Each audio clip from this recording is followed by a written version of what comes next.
what happened next is one of the most chilling assassination attempts in history. The details of what happened that night were published in Yusupov's 1928 memoir years later. According to the memoir, Yusupov served Rasputin cakes laced with potassium cyanide. Surprisingly, his plan didn't work even after Rasputin had eaten the cakes. In fact, he was perfectly fine. The potassium cyanide seemed to have had no effect on him. Desperate and unnerved, Yusupov borrowed a revolver from one of his co-conspirators and shot Rasputin at close range. He fell to the ground, and the men assumed he was dead. But Rasputin opened his eyes, got up, and started cursing Yusupov.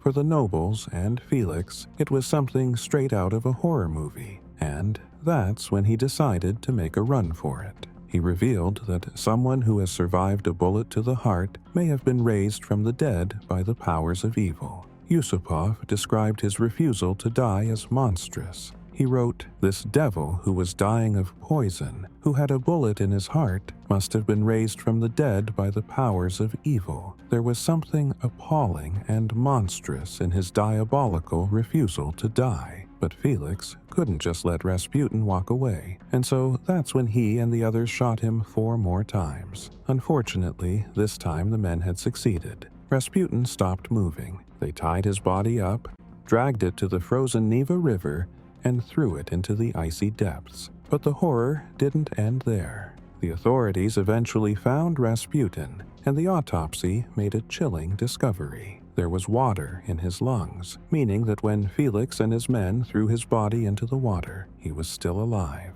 He didn't die from poison. He didn't die from bullets. He drowned, a mystery that has never been solved to this day, which is exactly what makes it so intriguing.